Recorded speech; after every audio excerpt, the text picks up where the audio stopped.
I'm Nonini, Aleki Boom, and Kevin Brown on 104.5 at Radio Kevin Badman. We are the Morning Vibes. It's 23 minutes after 7 right now. Tuko MVP report. Do remember you can follow this conversation online on our Facebook. Tuko live. Na pia tuko live on channel 172. That is KTM BTV on Star Times, as well as on www.vibesradio.co.ke. Right now, guys, so excited because we're hanging out with a very, very sharp Kenyan. Maliba. Maliba Arnold is he's the strategic communication advisor hapo UDA, and today, you know, obviously state of the nation, lakini pia tutaongea historia ya Raila na AU. Vile na unajua kuna hiyo campaign ya kumgeta hiyo job. Is it really the end of opposition? What does this mean for the country moving forward? Especially jana vile tulicheke Rawa alikuwa na prezo uko hivyo UG Kambara kutembelea Museveni. Karibu sana bwana Arnold. Asante sana. Umemkaje, uko fiti? Nimeamka poa. Kumekuwa na kamvua kiasi usiku. Light kiasi.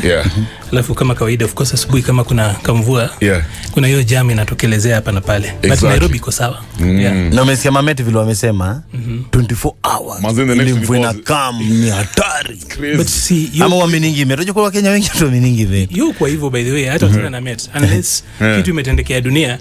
Sasa hizi watu wanapanda, watu wamekuwa kilima. So hiyo baada ushago wazee usema wanalima during hii season dry kabisa January kielekea Feb inakuanga so hot. So of course reasoning yao ni kwa ina wadudu so that then mimea iweze kumea. So wa Afrika tunakuanga na maji agriculturally wanasema hiyo nini mingi na kitu inaitwa nematodes. So I think hata wale watu wa kitambo walikuwa na hiyo idea ni ile tu hawakuwa na terminology zile zenye zinakubalika. Lakini Arnold, kuna tumecheki lately kuna extreme weather conditions. Jua inakuanga noma, sasa kidogo unasikia mvua hadi na kuja na flooding. Do you think mali tumefika sahi as a country tunaweza handle mambo ya disaster management vizuri, especially when you're talking about disaster management floodings like El Nino, generally disaster management? What's your assessment? Hiyo ni swali ngumu kiasi kwa sababu vitu za climate change na extreme weather huwezi control kama country moja. As in wale wasa wanafanya warming wako far east na west. Watu wenye tunapata consequences ni sisi wote. So kuna vile sisi peke yake hata tukifanya policies kivyake hatuwezi kukua 100% kwa tutamanage. So probably ile level yenye tunaweza engage ni level ya disaster preparedness at national level sisi kivi. Lakini consequences nazo kiasi kama tuungani kama dunia nzima mazee work. Na kwa county level wasa county wanakuanga na do ya disaster management. Kila as in level zote za gava ziko na disaster as in kuna hako ka kiti kiasi. But somehow hiyo do wakati ule kuna emergency hawakuagi na hiyo do. Somehow hiyo do ikitokelezea unasikia unaanza kusikia story ndefu za sijui tunataka kwenda parliament, tutafute sijui supplementary budget. Kiasi kuna ile kutojipanga vizuri. Alafu sasa kila msana anatazama nini? Anatazama national government. Na hapo sasa kila msana anaanza kuchapa national government, anaanza but you see hata hao wako na do. Lakini sijui wewe utumiaje. Hiyo ndio do peke yake, yeye utumika full. Kuna hizi zingine sometimes huwa na hiyo national government at the same time inatumika na tena mapema tu sana. But at the same time hiyo national government ndio last time ma governor litashida sana wakilia governor inasemesha watu wado wanasema wajapewa, hakuna I reflect kwa account zao. Unajua governors kuna vile siku hizi by the way pia wamejua tuko na mbaya tu sana na gava. So pia wanatumia hiyo style ya kumanipulate gava. Wacha tuanze tu na hii ya juzi wanasema gava imeamua in the next 5 years hakutakuwa na devolution. Unajua wanachocha wase grao so that wase wake. Alafu sasa unajua wakati ule ikisharibika so gava iko tail alafu isema okay. National government isema okay. Haraka wacha tu wapatie vile wanataka. Wanataka 450B. Hiyo 450B hatuna, tuko pali pabaya. So tunajaribu kupiga hesabu tuone pale penye tuna meet in the middle. Lakini wanafanyaje? Including by the hata magavana wa UDA by the way. Na unajua kuna vile tu hatujawasamea. Mtarivisit. Guru hapa alituangusha. Vile gava ya Sakaja na national government walihandle ile explosion ili happen Emba. Unaona ilikuwa fiti kweli because nilikuwa na bonga na wasa. In fact there's a colleague of ours anaishi hizo sides ana hosting your sports show set piece. Akasema man, slow reaction kutoka kwa county government kwanza. Unajua primarily hapa tuko city. So hii si county kama county nyingine yote. Hii ni ile county peke yake iko na primary schools. Iko mpaka na hata secondary schools, iko na institutions. Hii ni county kubwa, hii ni city. So ukizungumzia Nairobi, do you know that Nairobi revenue yake ina shida county 30. Kuna county 30 ukiziweka pamoja zote zikachanga ile pesa zinatoa grao ndio inafikia Nairobi 30, unahesabu 1 2 3 mpaka zifike 30 ndizo ziweze kufikia Nairobi. So Nairobi si kaunti ya kawaida, hii ni city. Nairobi iko na capacity sometimes in other aspects. Nairobi na match hata national government. Iko na hospitali zingine poa. Kama ni firefighting miaka kaa yote Kanjo inakuwa na facilities zake. So kidogo kuna vile kulikuwa na reaction ile yenye ilikuwa less than average. Alafu mimi ile style ile yenye niliona kidogo kulikuwa na challenge ni national government spokesperson Mwaura na center imewekwa hapo hivyo ya reaction imewekwa. Wase county government nayo wanafanya vitu kando. Wanakuja na shilingi zao 10,000 hapo kando wanapatia wase. So unajua hii tao tu kwanza hiyo mtaka unajua. Huwezi pata rent ya 10k. Hata wacha hivyo nilisikia hata story nyingine funny sana. Jamaa anahojiwa hapo vika hiyo issue imekuwa ikiendelea, anasema hata kuna do alipewa. Kwa hiyo do ilikuwa kitu kama 280k. Walikuwa wameidentify tu 28. Ukiangalia hiyo moto place kidogo ilikuwa anajua kila msali alikuwa anataka kuondokea hiyo story. Unajua kisha tokelezea disaster kila msali anataka PR. Unajua hii mambo ya PR, so unajua ule msemo mwenye hawezi hepa PR na PR ni national government. Vitu zikiharibika wase wanakusukuma tu, wanakuwa sale. So kila msali alikuwa anataka kuondokea haraka hiyo noma isikae nikaa yake. So tunataka watu watoke haraka kwa hii camp because the more they sit there the more focus na spotlight inakuwa kwa hao say. Yeah, so but kidogo ninaona and then of course kuna ile siasa ya kawa MP kwa sababu yeye ni msacha mengine na county government because inaraniwa na UDA kidogo unapata kuna hiyo kuvurutana kiasi. Then national government inajaribu kuweka hapo hivyo communication center and emergency center ya kucontrol hizo vitu zingine. County naye kivyake ile mambo ya kukua tuna multi agency ile yenye tuna work together kidogo huwa tuna struggle. But ni vizuri pia tujue hakuna vile emergencies itaacha sisi tu sort dome zetu ati sasa nyinyi vile mnakaa hapa studio sasa kwanza okay muelewane kwanza mpaka mkue mume jail sasa ndio show Iran. Ayo mtafukuzwa job because kama dome zenyu na difference zenyu zina hinda progress then hapo hiyo si poa kabisa kwa sababu hizi gava zote zina exist level zote so that zifanye service delivery. Alright, so let's not dwell so much on of course disaster management. Ukiendelea on the front page of the Standard they're talking about something big, alcoholism and drug abuse. Manzi. Kevin, what are they saying? The Bull newspaper manzini iko na story fit sana the drug disaster, substance abuse. Data from government revealed the war against drug and alcohol abuse is far from over. The risk of youth getting trapped in the addiction is more real than many have imagined. From the figures, Deputy President ought to take fight to the coast in Nairobi, not just his central Kenya backyard. Au not wengi wameweza kusema baba yo wacha kuangalia do central ni Kenya, inaramba wa Kenya huko, ni Kenya especially kwanza so sikona hapa unaona especially coast na Nairobi. Afu hiyo story kwa page 2 page 2 and 3. Yeah. Alafu imenibamba kwa nasemaje police officers have been put on the spot over laxity in the fight against drug abuse at the coast region, which has resulted in over 18,000 youth using hard drugs. Now Bwana Arnold, history ya alcoholism, drug abuse imeturamba sana. Mavijana wanasema we are stressed. Kevona sema mostly because watu wananga makazi in this country. At the same time jana nilikuwa na cheki the CS of Interior alikuwa anasema the state will reward officers who arrest illicit brewers. Sakata pia jana governor wa Nairobi akasema order that in the next 7 days hakufai kukua any wines and spirits around stages hizi magari, terminus. Like you put it like that. What is your take on when it comes to the war against drug abuse and alcoholism? Ini kitu imekuwa happen for the longest time ever. Gava yote inakuja wanasema imekuwa ni campaign style pia. Unadhani this time around DP kwanza tumecheka kwa the forefront of this conversation, of this campaign. Unadhani atakuwa successful? What's happening to our society? Unajua issue ya drugs na pombe ni kitu societal. Na kidogo watu wengi wacha tuanze tuna pombe kwanza. Hapo unajua ndio penye kuna wase wengi sana wamepaka hapo hivyo. Na unajua kuna vile tumenormalize kutumia hizi vitu and somehow tuko na explanation. But so long as uko na explanation na excuse. Una justify hakuna pale inaenda. Kuna wase tu wengi kabisa ni ile kitu wanaitwa functional alcoholics. Okay. Wako in denial kuwa ni alcoholics, lakini kuna vile unaweza enda job ukarudi home ukatake care of familia yako lakini wewe unatia mwachani. Unafuatana tu nayo hapa kimbi mwachani. But you see in the long run it will catch up with you. Kuna tu vile yeye kushinda. As in no one fights against these things, especially when you are in denial and win.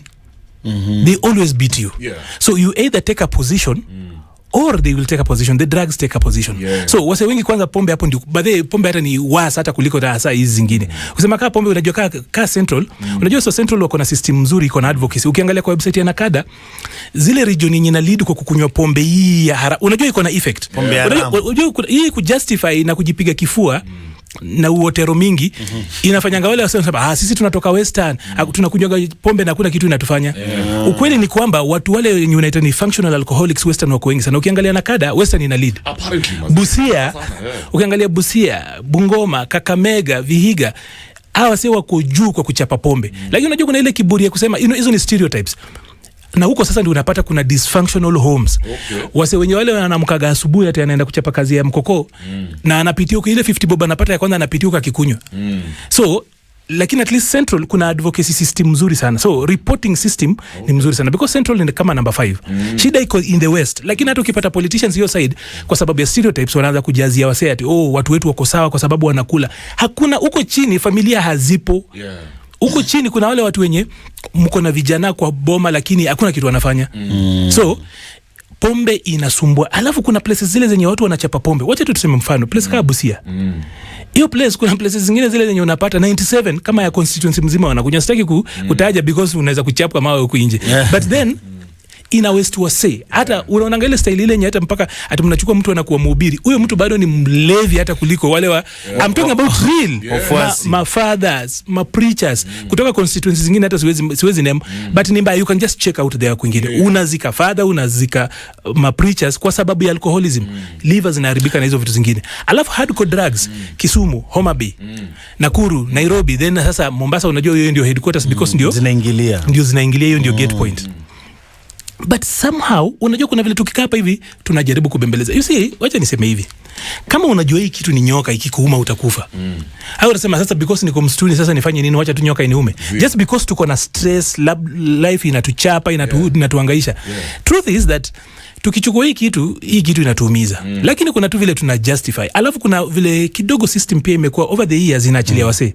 Unapata wale watu wenye watu wa kuuza wa supplier wa hizi au mapushers na maplugs akipatikana yeye ako na OCS hapo hivyo, OC anajua hapo hivyo unalipa ka 200 bail unarudi, ama hata sometimes hata kunanga charge sheet inaandikwa so kidogo. Alafu society pia mnajua msee vizuri sana msee anauza bangi, basi wamechoka kusema baba msee wacha na hiyo tumetangaza nani Kevo ndio ule tu sijui ulikuwa how old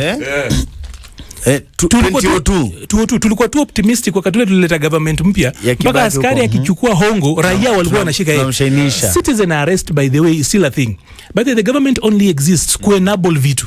Gava itafanya kila kitu if you do not take care of your own self, by the way Gava itapata kaa usha dead. Sasa tulikuwa na mguest fulani hapa hivi ule Kibuchi anawaka kwa prison fulani za ward, lakini sasa hii za corporal alipata promotion, is a famous guy. So alikuwa anasema Kev hata hii mambo ya kusema ati alcoholics wapeleke kwa rehab, it's a failed strategy. High alikuwa anasema wanaendaga wanarudi. Anasema alipena example fit sana, anasema unapata mtu amepelekwa kwa rehab amemaliza miezi 8 amerudi fiti, but bado kwa rehab hizo miezi 8 hujalia mkumpatia job ya kufanya, hana income yoyote. Akirudi mtaani amerudi exactly akwa sober lakini hana anything, na yet the surrounding hakuna kitu yote imechange. Sasa zile bali kwa nakunywanga pale imefunga. Sasa wale vijana kwa na deal nao mliopatia majobs hawapatikani.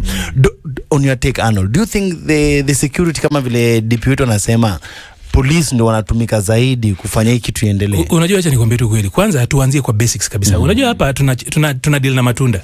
We are not dealing with the roots. Ukikunywa pombe na unaeka pombe kwa nyumba, wewe unaweza kuwa strong enough ukadeal na hii kitu. Lakini mtoi wako akianza ataenda na cup, atachukua trophy.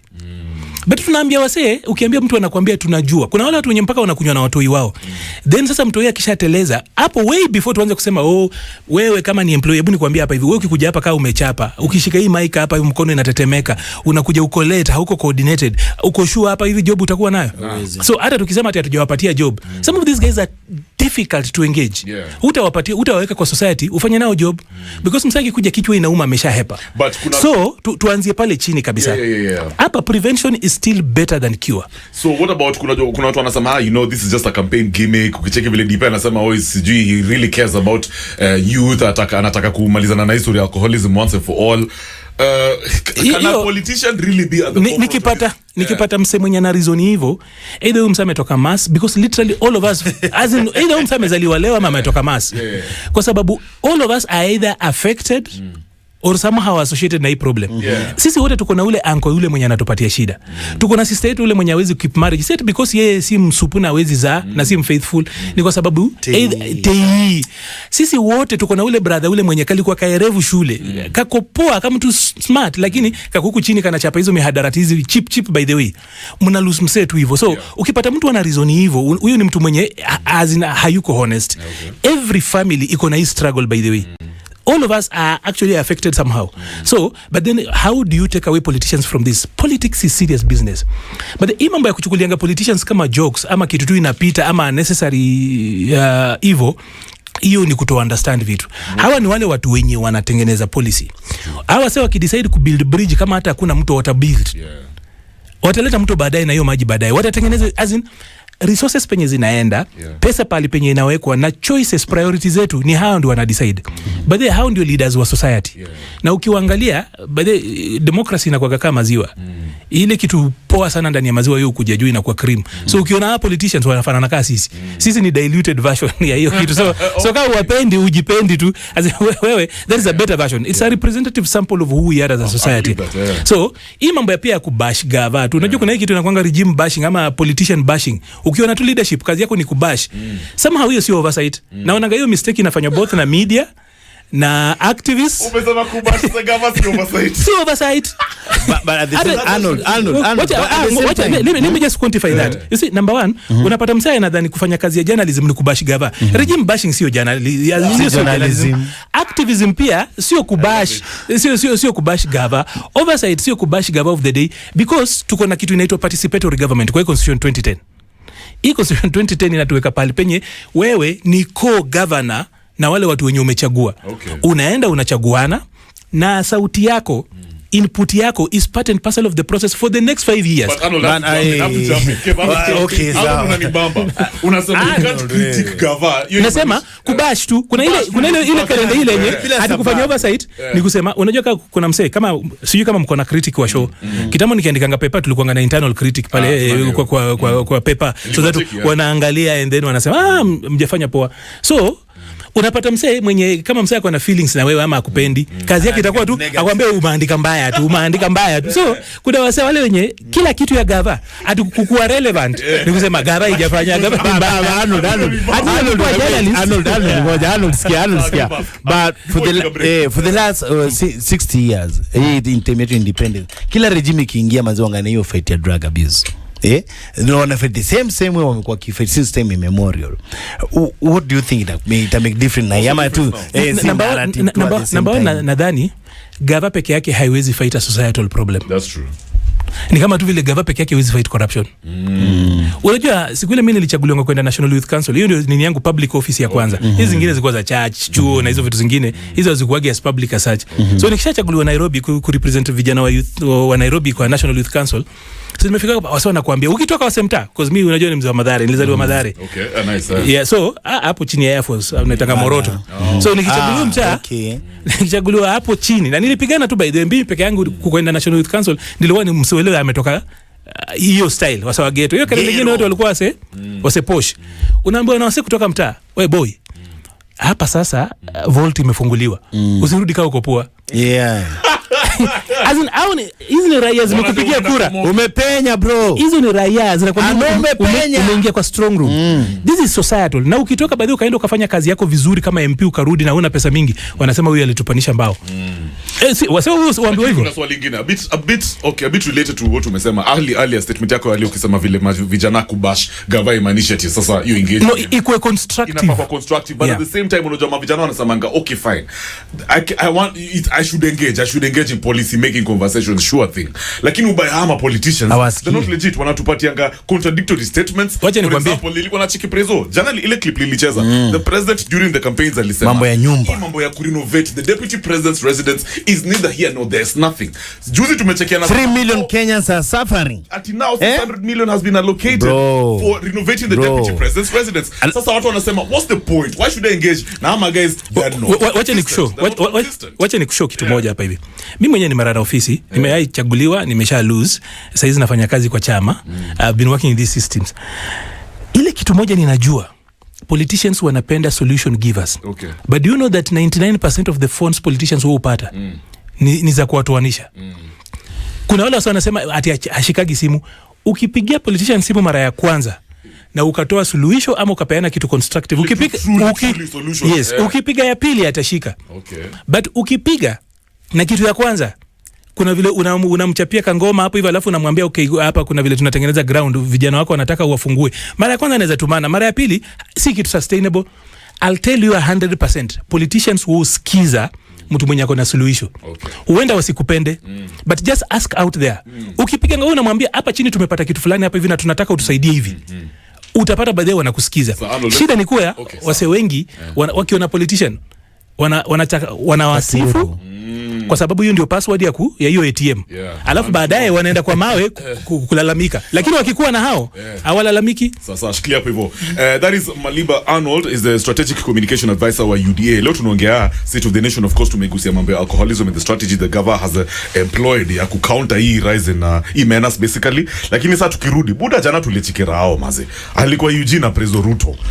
Walikomeenda pale kutembelea Museveni. I don't know what they discussed, but you can speculate for yourself. Tukirudi tunaenda kuongea maneno. It's 7:45 right now. Twende kazi. Good morning. This is the Modern Vibes on Vibes Radio. Morgan Heritage featuring Diamond, 104.5 Vibes Radio. 7:48 guys, tuko kwa MVP report. We are so fired up because we're hanging out with our brother Maliba Arnold, strategic communication advisor UDA. It's all about the state of the nation. Haya, ingia hapo hivyo kwa hiyo hashtag yetu na pia kwa Facebook tuko live. Kumbuka you can stream live this conversation as well on the website www.vibesradio.co.ke, channel 172 hapo hivyo Burudani TV on Star Times. Now bwana Arnold, jana maze tulicheki rao, he was in Uganda doing the thing. Alikuwa na President William Ruto. I think they were hosted by President Museveni. And kuna watu wanasema hiki tuko home. Unajua obviously serikali imetoka guns blazing, they saying they are campaigning for Baba Raila Amolo Odinga kupata hii job ya AU commissioner, chairperson of the AU commission.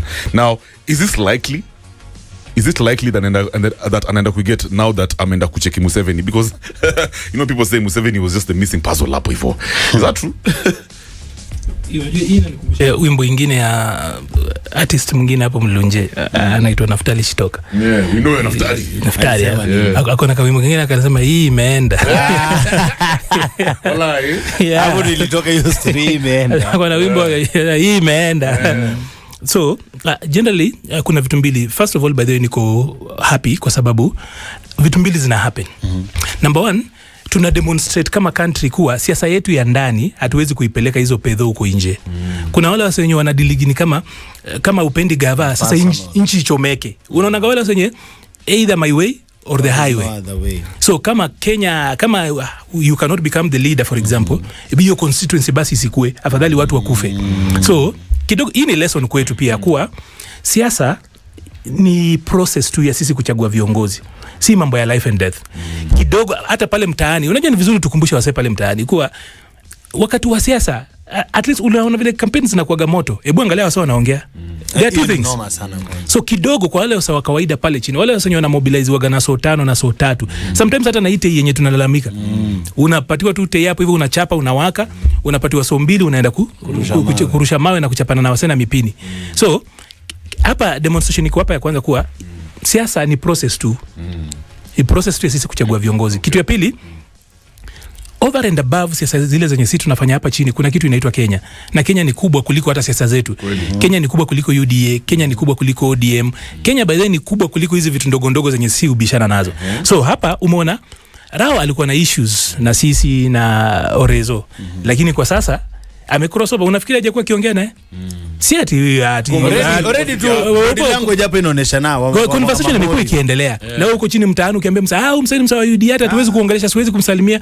Ama huyu MCS siwezi kumsikiza kwa sababu ni ODM. Hiyo ni ufala na ni utoto. But wacha nikuulize, unajua hii stuff tunaelewa vile politics will happen. Inakuanga obviously boardroom meeting negotiation. You give me this, I give you that. It's a win-win. Not really. Okay. You see, not really. Wacha tuangalie hapa hivi.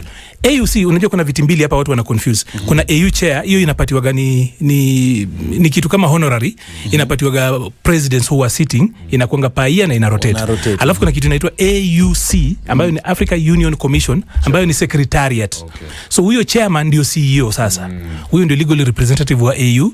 Huyo ndio mtu mwenye ana make decisions. Huyo ndio mtu mwenye ana run. Yeye ndio manager, yeye ndio CEO. Na ni full time diplomatic job. Iko na mshahara mzuri karibu $20,000 na inaongezwa kulingana na namba ya watoto wale nyuko nao, wale nyuko dependent kwa na hizo vitu zingine. Okay. So ni biashara nzuri na ni ya miaka 4. Alafu najua East Africa hatujai kuwa na hiyo kitu tangia tutoko OAU kama bado tuko AAU 202. Unajua OAU ilibadilika ikakuwa AU 202. But we alikuwa head of state, hiyo ni chair. Ndio is the same kama chair wa AU, sio same na chairperson wa AUC. AUC ni African Union Commission, alafu sasa unaongeza chair. So kazi ya chair ni ya 4 years, iko renewable once. Okay. AU chair ni zile zinapatiwa kama president, zile rotational. Kama round hii imepatiwa president wa Mauritania. Anatoka north. So nilikuwa nakwambia East Africa sisi hatujaipata hii kiti kuanzia for the last 23 years. But tumekuwa na deputy. Hiyo ilikuwa kitambo. Yeah. So West Africa imekuwa nayo mara 2, yeah. Central Africa imekuwa nayo mara 2, SADC na ile South Africa wamekuwa nayo mara 1. So round hii argument ni kuwa out of consensus na representation, yeah. Waturuhusu sisi watu wa Eastern ama North. Lakini unajua sisi tunatoka Eastern, tuna argue kuwa kwa sababu chairperson round hii wa AU ni president wa Mauritania. Hii kitu ikuje tu home. Ndio unasikia watu wanasema imeenda. So let me ask you, you uko kwa system ya UDA, you know, you're in the governing of course coalition. Kuna watu wanasema chini ya maji kulikuwa na watu wanadai walikuwa na root for Uhunya apate job. People who are actually campaigning, genuinely campaigning for Uhuru to get the job and not Raila. Is that true? I mean, ni two stories za job. Kuna zile unajua, kumbuka mimi nafanya communication ya chama. Kuna vitu nikisema hapa hivi vinaweza choma. Lakini wacha tuseme hivi. Kulikuwa na fununu kuwa Uhuru Kenyatta alikuwa atangaze kiti yake hiyo Jumamosi, lakini baba akatangaza Thursday. Unajua baba ni veteran wa hizi biashara, anajua kucheza na game. Yeah, and then kulikuwa na ile pressure, watu wengine walikuwa na feelings, wakajaribu kwenda Tanzania kusukuma mse mwingine hapo hivyo, anaitwa Kikwete ajaribu kuran, ikashindikana. Reason ni vizuri tuweke context hizi picha zenye zimekuwa zikitrend kuanzia jana jioni. Shida hapa imekuwa ni kuwa Djibouti iko na candidate. Okay. Na kulikuwa na fitina, most of them zotoka hapa. Baadhi wacha nikushangaze. Ukisikia Uganda ati imetupeleka sijui East African Court, unajua nani ametupeleka huko hivyo? Ni wa Kenya. Ukweli tu. Ukisikia Museveni ni wa Kenya. Ukiangalia ile kampani ile imeenda huko chini ati ilitupeleka huko chini. Ni wa Kenya tu, wasawa business hapa hivi. Wakiona ni kama ikikiwaramba wanatumia hizo njia zingine. Ni wasetu baadhi wa Kenya wanavuruganga yesi sana, lakini sitazungumzia leo. So hata siasa pia kuna vile wale wenye unaona kama si ni watu wetu tulikuwa na ile argument kwa kama mimi siwezi pata kubwa, basi hii kitu hakuna mse mwenye anakula. Tunakanyaga kwa vumbi. So kuna wale wenye pia walikuwa wanaona kama hawapati, basi sisi kama nchi tusipate. So kulikuwa na hiyo push ya kujaribu kuweka fitina kwa neighbors zetu, especially wale wa West. So kwenda huko ilikuwa important for 2 reasons. Number 1, kuconvince mzee Museveni ambaye ni elder wetu kwa hii region saizi kuwa Rao ni msempoa. Na baadaye Raila si mtu mbaya sana. Wale watu wabaya ni wao watu wanazungukanga Rao. Ama saa ile anakuwa mbaya sana akitaka kiti ya president. Lakini sana si mbaya sana. Niongea kama msewa UDA. So kidogo we take care of that. Kitu cha pili pia, of course, we have to talk to Kagame, tuongee na Mama Suluhu, tuende juu hapa hivi Salva Kiir, tuongee na kila mtu mmoja because candidate ya Rao itapresentiwa kama tunataka tuipresent kama region. Sio tumpeleke, tuko na right ya kumpeleka kama nchi, lakini tukienda kama region itakuwa sasa tayari hakuna haja ya kuuliza region kura ipige. Sisi tuko hivi, nyinyi mnaamua na sisi. Alafu kitu ya pili pia, kumekuwa na hii shida ya mafuta. Sijui kuna ile Uganda, Southern corridor ile bypass huko chini. Yet logically, absolute numbers, the Kenyan route is the cheapest and the most logical ya kupeleka mafuta Uganda, Rwanda, Burundi na Eastern DRC. Congo. Tanzania wako na port yao. So hii tumekuwa na push and pull pia. Rais alienda kuzungumzia hiyo story itulie. Alafu sasa hizi kuna mafuta Uganda. Sisi tuko na mafuta hapa kidogo hapa Turkana. Instead ya kutoa mafuta sisi wote alafu tupeleke sijui mafuta yaende kurefiniwa wapi. Tena pia walikuwa wameenda kuongelea hiyo story pia. Tutengeneze hii pipeline. Hii inapita, unajua pipeline yetu inaishia LD na hiyo nyingine inaishia Kisumu. So tujaribu ku reduce so that then tumalizie hiyo pipeline yende. Zile fitina zimekuwa kidogo wapatane mambo ituli. So itakuwa fiti kukuwa na rawa hapo because atapusha agenda yetu kibiashara ni nini. At the same time my question is, nilikuwa na chiki Orengo before we get into the music. Orengo alikuwa anasema, hey my guys, Rawa akapata hii job haimaanishi ati hata engage in politics. You should take Raila seriously. Na watu bado wanasema kuna venye Rawa could still make it to the ballot in 2027. Is that likely, bro? Sisi kama sawa UDA, unajua acha nikwambie, tumestabilize economy, tumeleta unity kuanzia next year. Kustabilize tulikuwa kwa shimo, tumetoka tuko nje. Hiyo ni progress. Hatuko ile place tulitaka kukua, lakini hatuko ile place tulikuwa. We are not where we wanted to be, but we are not where we used to be. Okay, fair enough. So we are in a good place. Saizi tunaweza kuplateau kidogo, but I can tell you 100% na uniite hapa next year at a time as tutakuwa pahali pale penye economy sasa iko na uptick. Kwa unafikia sisi hatujui kucheza hii siasa next year? Sisi ni hao mazuri kimbi kwa sababu number 1 tumetoka Kenya, tumelipa deni yetu, tumestabilize, tumeongea na baba ametulia, inchi iko na amani, tumeongea na Museveni mambo ya kutorosha hizo vitu zingine zote. So kuanzia kwenda hapo mbele nini imebaki? Hata tumepunguza mambo ya unga, hizo vitu zingine. Fertilizer tumepunguza, kuna vitu bado. Na baadaye jana Standard hapo, unajua vibes wengi wajongi vibes ni hapa Standard iliandika article Sunday ikisema kuwa data inaonyesha kuwa Kenya haiko kwa recession. Hiyo recession iko kwa feelings zetu na emotions kwa sababu tumetiwa fitina. Ile article imefanywa hapa hivi, kuna zile fitina zenye zimefanywa sana na opposition. Na kuna ka section kale ka media kale Kenya hakakuamini kuwa wale watu wali back to 22 hawakupita. So bado wamekuamilia hapo. Lakini data si mbaya, tumestabilize. Kuanzia next year hii economy inaruka ikienda juu. Na ndio nakwambia it doesn't matter whether Raila stays here or not. Sisi wase wa Kenya kwanza na UDA tunajua tutashinda hii kura. So you'll have an easy road on the... But for me the one thing that is actually happy is that baba amekuwa veteran kwa hii war. Hii kazi tukimtafutia tutakuwa tumemfanyia vitu mbili. He will be able to exit with dignity and as a statesman. Kwa sababu next year baba atakuwa 80. 2027 hii yenye watu wanajaribu kumsukumia atakuwa 84. Kujaribu kumweka kwa hii battlefield hii ngumu. Unajua saa hizi Obasanjo wako 86, umemuona hata akizunguka hapa hivi. Huyo ni mtu mwenye anaweza kwenda kukimbishana kimbi hapa hivi na kila nani Gaucho. Mheshimiwa Mungatana alikuwa anasema because of this sasa inamaanisha baba anafaa kurudisha mkono 2027 at least. Surely the right thing ni support. Mimi kama baba atarudisha mkono ama hapana, mimi ningependa baba aende kama Alexander the Great. Alexander the Great alikuwa na generals waine strong sana, watu good men of war. Hakuna mse mwenye aliambiwa ati okay sasa wewe ndio yes, haku endorse mtu yoyote. So normally huwa tunasema say the strongest among you let him emerge. So hata pia na hiyo ndio kitu kubwa kwa sababu naangalia hii set yote naona watu ni millennials. Ni lazima tukumbuke hivi. Kuna generational handover ina happen. Kuna handover ina happen. Inaonekana. So next wale watu wenye sasa properly wanaingia into power ni millennials. They will be here for 18 to 25 years. Nyuma yetu by the way kuna ka generation kanaitwa Gen Z. Au Gen Z tayari wamesha kutupita in numbers. It's only that a majority of them hawako wapi? Hawako kwa age ya adult. Arnold, let's take a short break. I'll give you 5 minutes to wrap up. Lingependa tu kukuuliza one more question. Guys, right now it's 8 a.m. time for the news with Dennis Aseto. Shikilia hapo hivyo, we're live on www.vibesradio.co.ke. More vibes we play 24/7 on Vibes Radio. Text the Dubs on 104.5 Vibes Radio. It's 10 minutes after 8. Karibu sana kwa show. Kevin Badman. We are the morning vibes. And we're still here with our brother kwa conversation ya VP Report. The one and only Maliba Arnold is the strategic communication advisor of UDA. That is the governing party. Nimecheki ma comments zinakafiti hapo hivyo kwa social media. Kuna mguy anaitwa Mwirigi Robert. Ati what? Unasema mheshimiwa, unasema UDA have stabilized the economy. Wacha. Hadi akekezo ambia Mwirigi. Kitu ya kwanza tulikuwa na deni. Siku ile William alikuwa sworn in, tulikuwa na 9.4 trillion ya debt. Kwa sababu ya hiyo watu kwenda street na hizo vitu zingine zote, inflation ikafuata. In 3 months tulikuwa tumefikisha 10.6 trillion za debt. Alafu wacha nikumbushe wa Kenya that hakuna mtu ule mwenye amekuwa president and in the first year ya kukua 25% ya national debt fell due.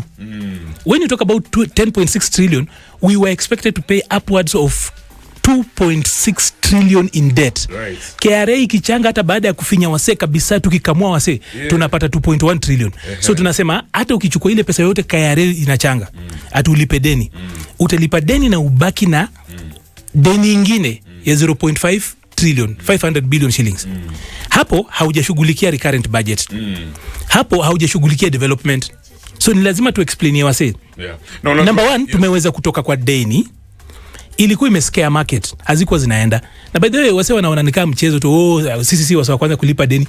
Hakuna mtu yoyote taangia Kenya yanzi mwenye ameshawahi lipa 25% ya national debt in 1 year. Tukienda sana inakuwaga 11%, but on average debt yetu ile inakuanga due ile inastahili kulipwa in a year inakuanga about 9%. Raundi hii under William Ruto ilikuwa 25%. Kwa sababu ukiangalia kama hiyo Eurobond ya 2015, tulienda tukachukua a commercial loan ile yenye si concessional, alafu pia tukakubali tulipe bullet payment. Bullet payment ni ile yenye ati mimi nipatie loan nitalipa yote in one go, hata si installment. Hapo ikatufinya tu sana. So unaona kama vile speculators walikuwa wanajua June government iko na ile kitu inaitwa hard stop. Ni lazima tulipe. Ama tukue declared kama Ghana, Zambia ama Ethiopia sasa. So wase wakachukua dollars wakaanza kufanya nini? Kuhold. Speculators walijua itafika 200 na itakuwa lazima government ilipe hiyo deni in dollars. Ama tuki default vitu zetu zote zinaenda mbaya, and therefore the holding currency becomes the dollar. So either way they were going to win. Wow. What did we do? We stabilize the fundamentals. Tukisha stabilize fundamentals, ikakuwa tunaweza kurudi kwa euro market. 2021 tulijaribu kwenda euro market kuomba pesa, tukakaziziwa. Kini raundi hii tumepewa because IMF imesema ita underwrite. So underwriting means hapa kuwa kila mse mwenye amenunua hii eurobond yenye tumetumia kulipa deni, ameambiwa siku ile itakuwa ready yako kulipwa. Italipwa, IMF ndio itangangana na sisi kama tumelipa ama hapana. So watu wako na confidence. That's why within 6 hours ilikuwa imelipwa yote. Hiyo ni stabilizing, kutoa mtu kwa shimo umlete huku nje, tuko normal. So next ni kufanya nini? Ni kupanda juu sasa. Alright, sasa speaking of kupanda juu, watu wanasema government expenditure imepanda juu when it comes to mambo ya hospitality, mambo ya nini, yani just some unnecessary expenses. Hiyo story za Nyakango. So the control of budget stories za Nyakango, Margaret Nyakango amesema raise serious concerns over the government's extravagant spending of about 51 billion within 6 months done without approval kutoka kwa ofisi yake ama parliament. He report on government expenditures for the first half of of this financial year. Daktari alikuwa anasema how the government exploited a legal loophole to exceed the legally permissible additional funds. So for example, hapa hivi alikuwa anasema among these expenses was the renovation of State House, notably on the 23rd of October State House wali access 700 million for the construction of a modern presidential dais, 400 million for vehicle purchases at State House, hiyo ilikuwa July and last year of course, and 6.3 million for official motor vehicles at the State Department for East African Community in August, 1.82 billion allocated for stabilizing petroleum pump prices, 2.4 billion for relief food and non-food items, 200 billion for El Nino response, kuna mavitu momba hapa hivi. So however, despite the provisions under the article 2223 which allow for such expenditures, the law mandates that seeking Parliament's consent within 2 months of the withdrawal is the way to go. Only 3.29 billion of the total funds spent had obtained the required approvals. So what does this mean when it comes to accountability and respect of the constitution? Kwa sababu na mama anasema you guys hamukufuata process na mkienda tukipeleka court watu wakipetition ni maneno mnajam. Unajua baadaye Madam Nyakango ni yule anti yule mwenye kwa kizungu anasema you take her things with a pinch of salt. Lakini kwa sababu mimi natoka UDA nitakwambia I'm taking a lot of her comments with a wheelbarrow of salt. As in I really need a lot of salt to season her. Kumbuka huyu ni yule madam mwenye alituambia kuwa aliallow payment kwa sababu aliambiwa kwa message kwa WhatsApp. In fact shukuri gaba ya William because saizi anaweza ongea. Kule kwingine alikuwa analazimishwa anafanya payment via WhatsApp, analazimishwa lipa hii via WhatsApp na angeweza kuongea. Hii gaba ya William at least kuna vitu anaweza kuongea hapa hivi, at least tumempatia the constitutional independence ya kuongea. Lakini tuseme hivi, ndani ya Public Finance Management Act kuna kitu inaitwa I love to call it a tool. Inaitwa the supplementary budget. Yes. Unajua budget is an aspiration ya kuspend do. Si atu uko na hiyo do, ni aspiration. Kwa hizi dozi zikipatikana tutatumia hivi. Budget ni dynamic. Budget is not cast in a stone. That is why supplementary window huwa inapeana parliament na treasury including hata huyo COB ni control of budget, waweze kufanya nini? Waweze kureadjust. Tunaweza kusema tutanunua maji hii mwezi ya March ama hii February, alafu mvua ianze kunyesha, hatutakunywa maji kwa show, tutanunua kahawa. So tukinunua kahawa hapo tena tuanze ile kwenda sijui EACC na hizo vitu zingine zote, tuna readjust. So there is that particular window. Huwa normally they call it regularization. Kwa kitu inatendeka, hamukuwa mmefikiria ama vitu zina come up. Nakumbuka hii ilikuwa gava mpya. Hii gava mpya ilikuwa kwanza we are establishing offices that do not exist. Tukikuwa na ma MPs wanaenda East Africa community, lazima tuwanunulie magari. That is the requirement according to how we've agreed as EAC. Na kurenovate State House, was it an emergency? As in hiyo State House ilikuwa imechapa. Sijui kama ushaenda State House hivi. Imechapa, unaona kaka gate kingine hata ukipata access. State House ilikuwa imechapa mbaya. Alafu huko kwa DP kulikuwa kunanyesha.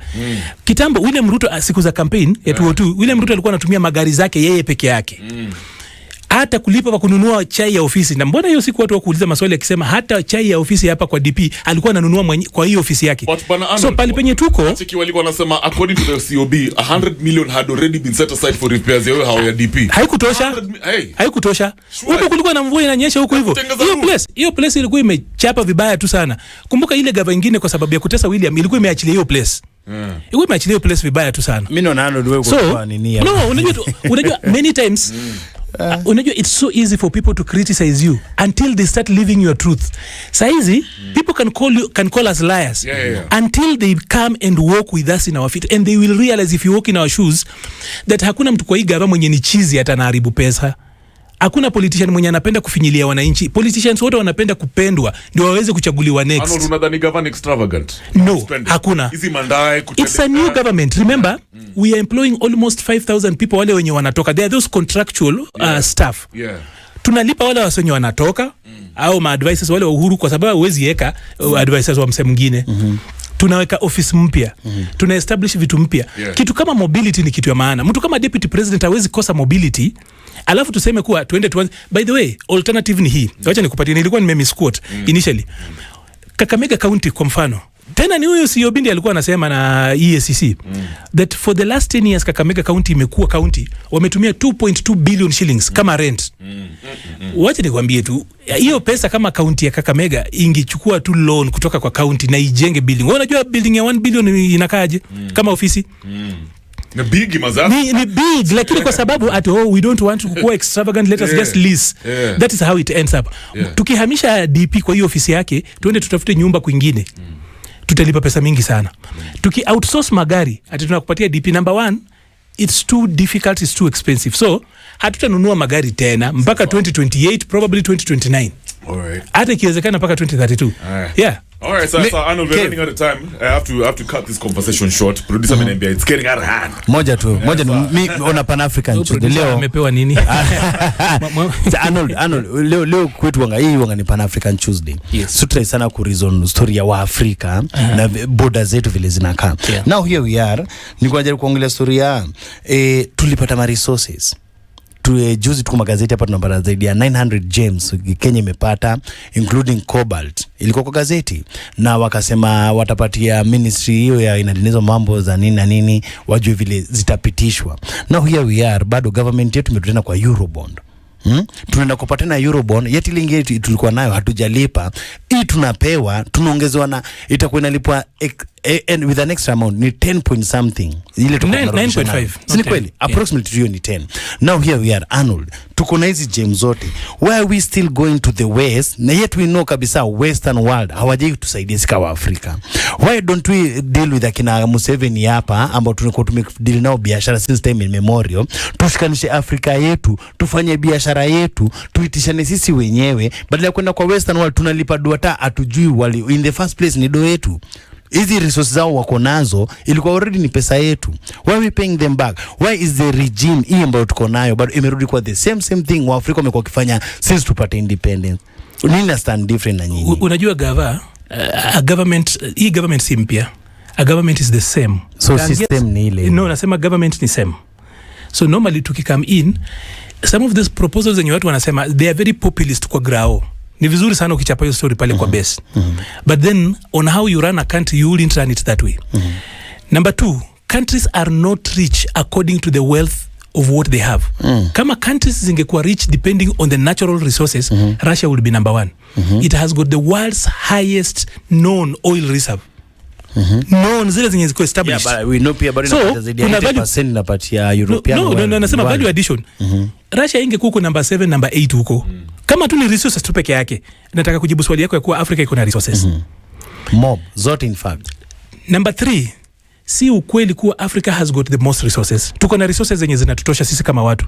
But we don't have the highest resources. Those are hard figures. Kuna hii narrative unajua tumeuza ndio huwa tunajichocha nayo. Kwetu baadaye unajua mimi ni mwanga. Wanga ni unajua kitambo tulikuwa tunajitanga Waluo tulikuwa tunaita Wahala. So nadhani hiyo jina siku mnaita Walunje. So hizo siku tukijiita Wahala. Huwa tunasema ile kitu inakimbia peke yake ujisifu mbio. So kwa sababu ya kujichocha tukitaka kupata independence na kujipatia self esteem, mara mingi si usema Afrika iko na vitu mingi sana. Lakini ukiangalia hata ile mafuta tuko nayo Turkana, wacha nikupatie tu mfano. Hiyo mafuta ni kidogo na iko waxy. Iko so expensive kumine, that is why haja kick off tumefanya tu early piloting ya kwanza, hiyo evacuation ya kwanza. So bado there is much more. Tukikuwa na resources kuna value addition ndio tuweze kupata kazi. Ile kitu tusikubali ni cobalt itoke Embu ama kule Mbeere ati inaenda kuwa refined in China. Kama ni refinery iwekwe Mbeere. Kama ikienda mbali sana ikuje Nairobi. Tufanyie hapa. So that tufanye nini? Tupeleke kukue na value addition. Otherwise hii mambo ile nye watu ati unatoka Zambia wanachukua mawe raw. Chinese wanachukua mawe raw. Inaenda kutengenezewa wapi? Inaenda China ndio walete kopa ka wire. Mbona isifanyiwe kule kwenye inatoka? Hiyo tu. That's how we wrap up. Amjenga strategy. Do you think kuna government inajenga strategy kama hiyo juu? Kila mtu anataka the western world. Hapa kwetu wacha nikwambie. Kuna kitu ile nyinyi amuoni. Last year wakati kama huu tulikuwa tunaimba story ya unga, bei ya unga. Unajua kwa nini unga imerudi chini? Ndio kujibu kwa swali moja. William alidecide kuwa sisi hatutaweka pesa ya kusubsidize consumption. Tutapatia wakulima mbolea much cheaper, tufanye extension na hizo vitu zingine zote. And I'll tell you that Kakamega County for example, hiyo ni kwanza ni county ya ODM, ni Azimio. Kwa data yao wenyewe they have harvested 4 million bags. What is the capacity ya Kakamega ya consume? Ni 1 million bags. You can put that clearly. Strategy unachange tu. Mara ya kwanza strategy inakuanga na uchungu. Sijui, I don't know how old you are, but mimi nikigrow up bado chloroquine ilikuanga dawa ya malaria. Ilikuwaga chungu sana. Lakini ukikunywa utapona. That's why mimi nakwambia hii Kenya kwanza na hii UDA. Hii ndio chloroquine ile mmepewa na Mungu. Ni chungu lakini mkikunywa mtapona. That's how we wrap up. Maliba Arnold, strategic communication advisor. Strategic communication advisor. Let me confess sana, of course we'll be talking about the state of the nation. Raila to AU, is it the end of opposition? Tumeongea pia maneno ya alcoholism, drug abuse. We've also talked about COB, the control of budget. Mambo yake alikuwa anasema government na spend sana. Anyway, imekuwa fiti sana. Thanks so much Bwana Arnold. Asante sana. Imekuwa real. Tukirudi tuko kwa mjadala kwa public opinion guys. Topic time is 24 minutes after 8. Twende kazi. This is the Modern Vibes on Vibes Radio.